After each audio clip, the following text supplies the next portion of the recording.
nawafil, I think you had asked me for the rawatib. So I did check the Hanafi school. They had one narration from Ibn Mas'ud. They prayed 4 and 4 before. Some scholars consider that weak. That's why the other madhab did not take that position, 4 before Jum'ah and 4 after Jum'ah. So nawafil is voluntary prayers. So if I tell you rawatib is like there's a prescribed sunnah for before and after prayer sometimes. So let's say dhuhr. So many of you pray 2 before or maybe 4 before and then 2 after. This is a prescribed sunnah the Prophet used to do. Let's just say you randomly come to the masjid and you say, I'm going to pray Tahiyatul Masjid. This is a voluntary prayer. So this is, or let's say you're just at home. You're like, I'll just pray 2 nawafil, just at home. Maybe you're getting bored.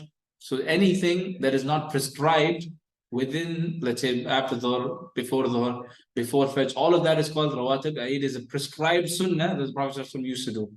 So there's mutlaqa and muqayyida. في غير أوقات النهي, the first one is in non-prohibited times. غير مغلظة and مغلظة, i.e. there is flexibility, there's non-flexibility. So during times of prohibition, there is 2 categories, strict and non-strict. So let's start with awqat al-nahi. Once you're done Salat al-Fajr, generally, I'm not talking about exception when somebody missed Sunnah. Generally, nobody gets up and says, oh, I'm going to pray 2 rak'ahs, because this is a prohibited time. Once Fajr is over, it's prohibited time. So within this time until duha, there's another time the scholars classify when it's when it's sunrise. Here they're very strict. They know for this 10-15 minutes. Here it falls under like strict, i.e. there's 2 time within the span. And then when the sun is right above your head, exactly just before dhuhr, a few minutes before dhuhr, that's again a prohibited time. So that's number 3. And there is, as soon as you're done with the asr, all the way to sunset, this is again a prohibited time. They categorize this also into 2. When it's just about to go down, they're very strict. What do I mean by this? So let's say you had you prayed Salatul Asr. Okay, Salatul Asr, you're done. You can't pray Salatul Janazah. I don't know if they have done this here, but if it's about to do, you're about to have sunset, they'll tell you wait for some time. So they're strict.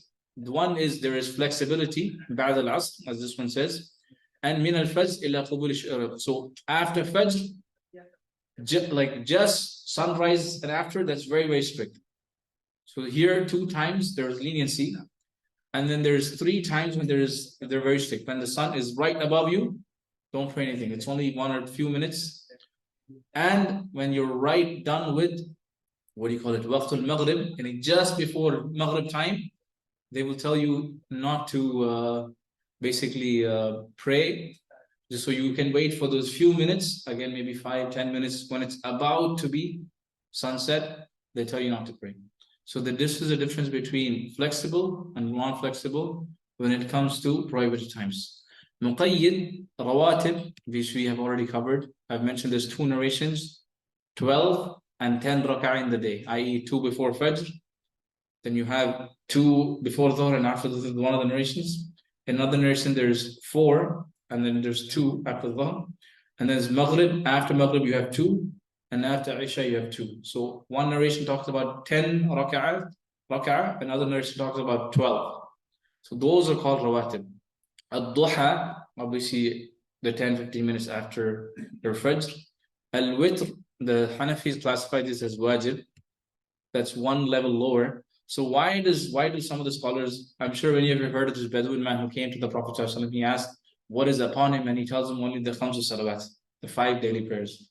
So because of this, the other position is that they classify this as a highly recommended act, but never take witr too lightly. There's a reason why scholars took strict positions in witr. Some will tell you, like I said, Imam Ahmed's position was don't take a person as witness, be somebody who does not pray witr. Tahiyatul Masjid is recommended. Istikhara, again, it's recommended. Salatul Tawbah, I'll mention this very quick because this is an article in and of itself. When do you make Salatul Tawbah? If somebody, it's 2 rak'ah, just like how every one of you pray. And then obviously you'll make istighfar after you've done your salah. And there's a particular ayah وَالَّذِينَ إِذَا فَعَلُوا فَاحِشَةً أَوْ ظَلَمُوا أَنفُسَهُمْ ذَكَرُوا اللَّهَ. Then you can recite this particular ayah that Allah subhanahu wa ta'ala, I mean that the narrations have mentioned. So it's 2 rak'ah and then to make istighfar after. So either you've done a major sin or minor sin. How many of you have heard of Salat al-Tawbah? Yes.